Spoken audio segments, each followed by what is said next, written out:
17th century remains prevalent today, and the reason why we are the society that we are, and that we can use the ideas of the Enlightenment back in that time today. And while we might have to modify some things, we would still be able to use the foundational ideas of the Enlightenment. So the Enlightenment was started in 1685 and ended about 1815, and it was also known as the Age of Reason.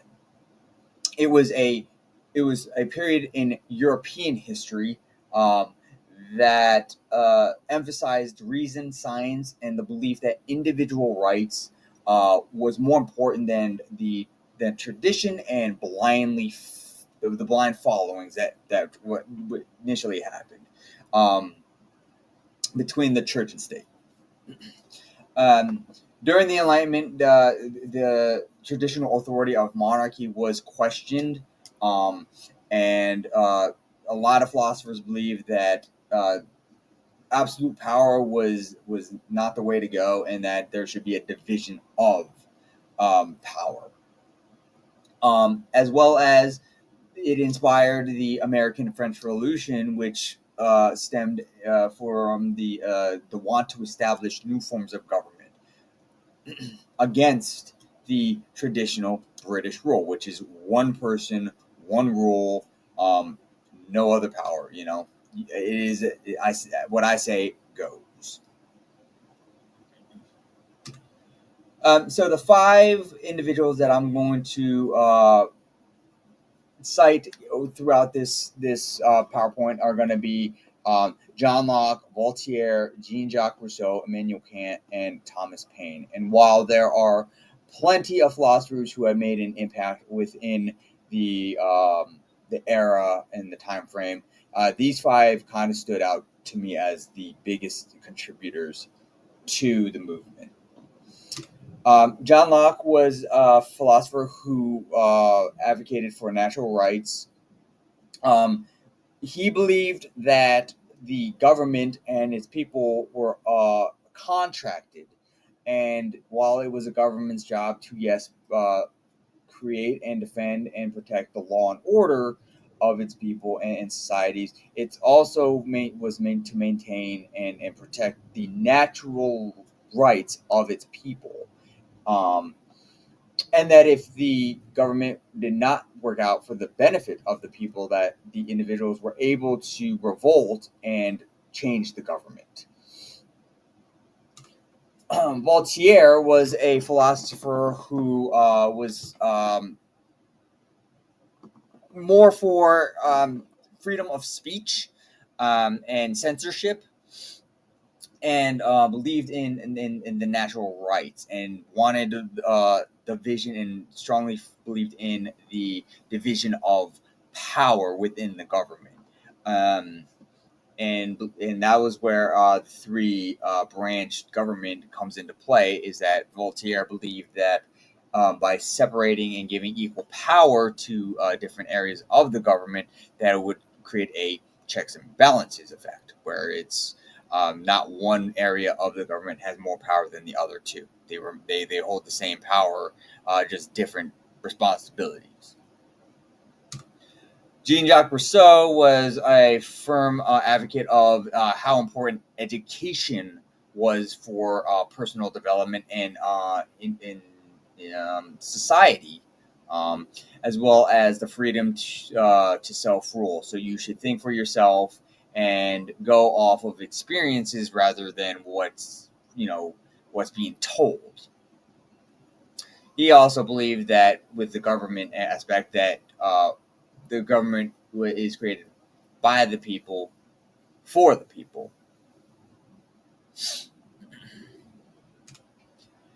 Immanuel Kant is an advocate of reason and believed in and wanted people to dare to know.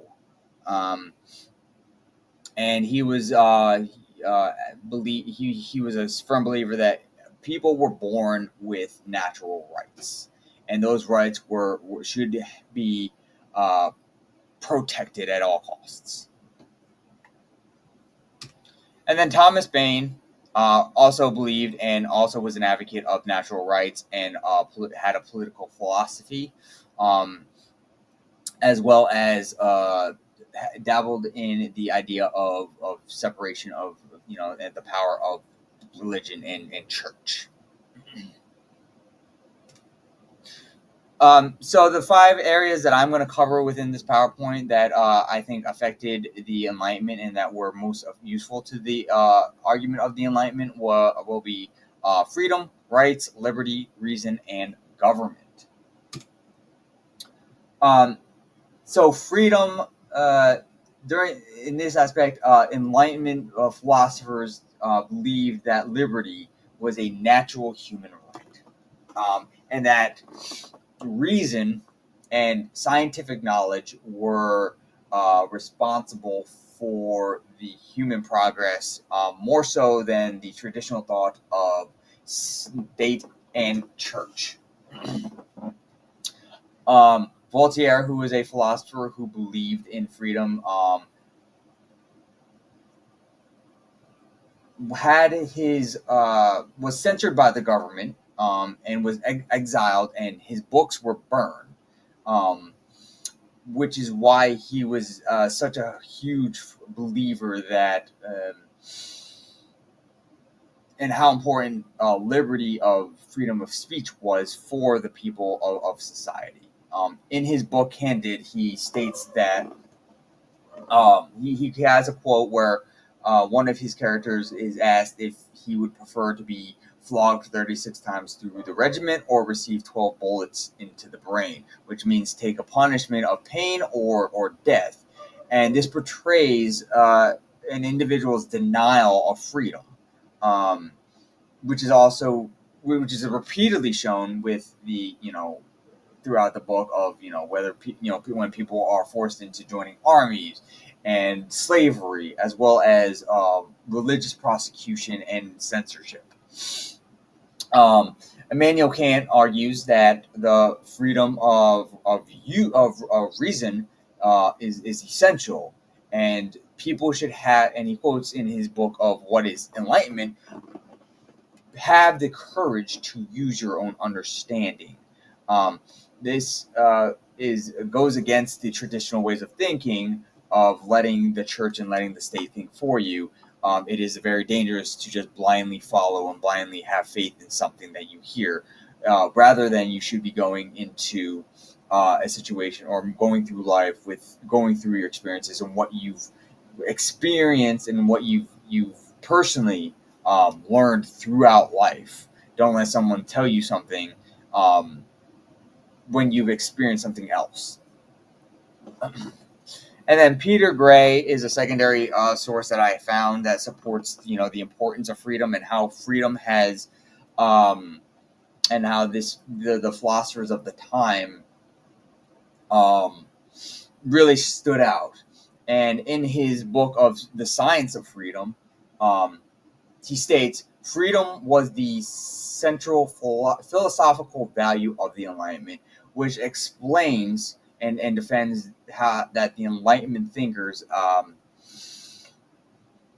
really advanced the political liberties and the ability to argue for personal freedom, and how advocate they were for the freedoms of individuals. The second point is rights. So during this time of the Enlightenment, there was a lot of progress made between the natural born rights and the the given rights of people, and how all rights, how natural rights are given to all people of all color and of all shapes and sizes. Voltaire, states, in his book, he describes an old woman who shows and explains, the repeated, sexual abuse, the slavery, and the brutalization that she endured, which is his way of expressing how,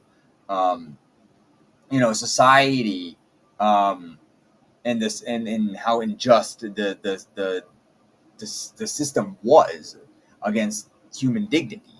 Um, and then, another advocate was John Locke, and under, in his book of Treatise of Government, he states that, it's the job of the government to protect the natural rights of the governed. On page 55 of his work, he states, men, being by nature all free, equal and independent, no one can be subjected to the political power of another without his own consent. And then Outram, with her work of the Enlightenment, she shines the light on the slavery that was happening during the Enlightenment, and she expresses that because of the power and because of the ambition of the Enlightenment thinkers for natural rights, created and birthed the abolitionist who challenged the ideas and the of slavery. And she states, and she believes that because of the defending of the natural the rights is the reason why slavery was questioned and so many people stood up against slavery. So without the arguing of and the defending of the natural rights, who knows what would have happened with slavery? Would have been abolished at all if this wasn't, if the natural rights wasn't seen as pertinent during this time period.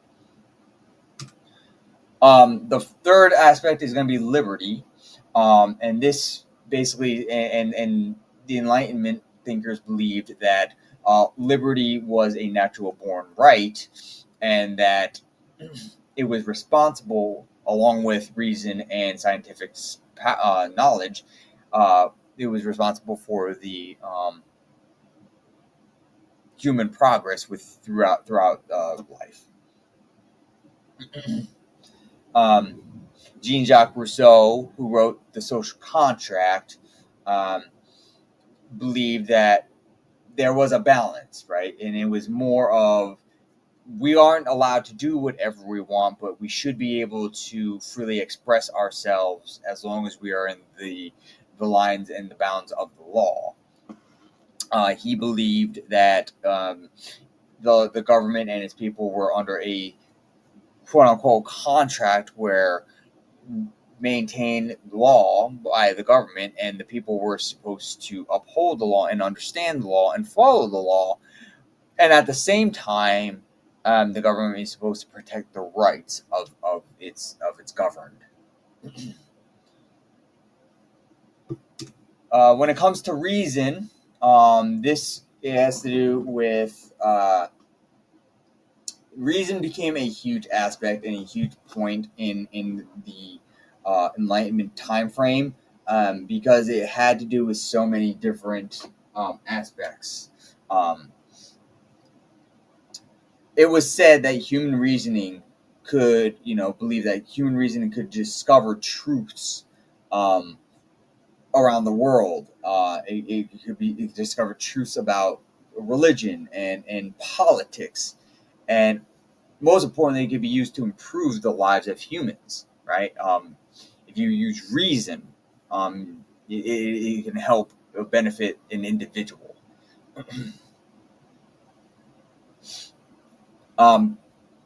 Thomas Paine, in Common Sense, believes that the reason and moral principles were more important than blind loyalty. He fought against the traditional thought process of just doing because someone told you to, and that he believed that you should go through life, learning from the experiences that you've endeavored and the life activities that you've gone through, in order to make judgment calls and express how you think. He states in his book of Common Sense, a long habit of thinking wrong gives it a superficial appearance of being right. and that's just his way of challenging the traditional way of thinking of just thinking is wrong without understanding why it's wrong or understanding why it's right. In the same aspect,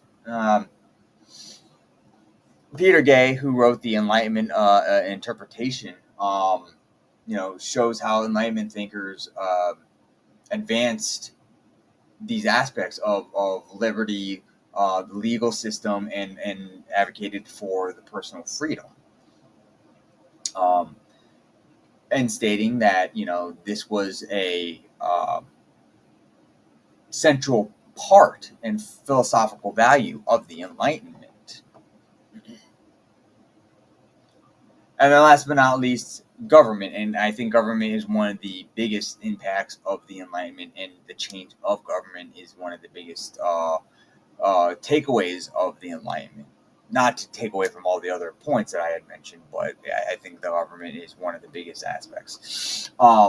And it promoted, and because thanks to the Enlightenment, it promoted the thought of social contract by Jean-Jacques Rousseau, and advocating, for the limited power, of government by, John Locke, and emphasizing, the importance of how important individual rights were, and how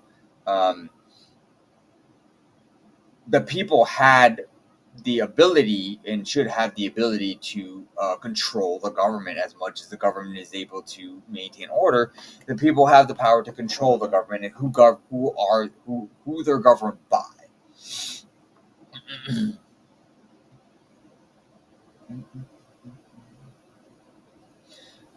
As stated by John Locke. John Locke states in his book that he the natural rights, or the rights that belong to people from birth. These are rights that they all argued. People are naturally born with these rights, and it is the responsibility of government to protect those rights. And he also believed that, in contrast to the totalitarianism of the old government, he believed that the best government has limited power, right? Which is quite the opposite. And it must be accepted by all its citizens.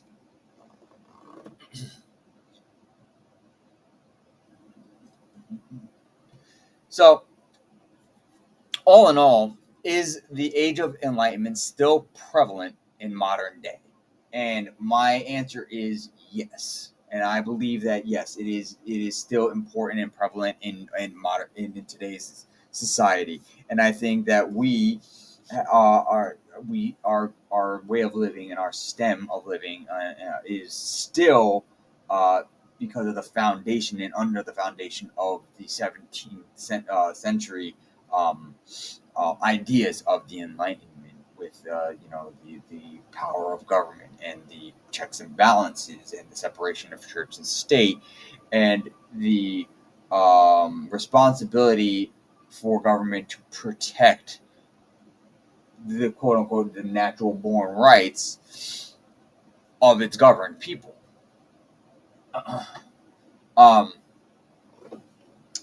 Kirk, Linda Kirk, who is the author of the Enlightenment, or the matter of Enlightenment, argues that the Enlightenment legacy, fabricated the modern day society and influenced, and influences our approach to knowledge and government and social organization. And that all of these things and the initial ideas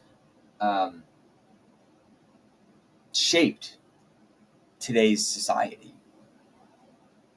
Another author that I'm going to quote is Jonathan Israel, who is the author of The Enlightenment, an Interpretation.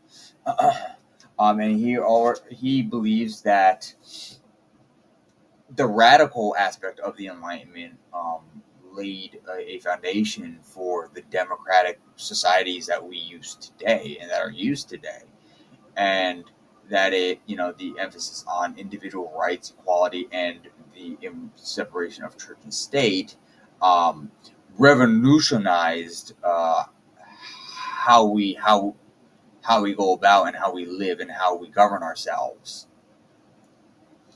Um, so I hope that explains and defends my belief that the Enlightenment ideas that happened in the 17th century um, made a huge impact in history and modern, in not only just European history but as well as America, because of the Enlightenment. The Bill of Rights was created, the Constitution was created, right? The American Revolution was initiated, um, all for the same reasons and all for the same defenses and beliefs. And to this day, I think that our framework of society is still from the foundations of the ideas of these philosophers such as John Locke, Rousseau, and such. And that if we want to try to solve certain problems, that we can we can resort to the ideas back from back then, and maybe revamp them to just fit um, modern day issues. I'd be very curious to hear and see how other people think, and if do you think that the Enlightenment is still prevalent and still active today, or is it just something that happened in the 17th to the 19th century and is no longer usable, right, or prevalent?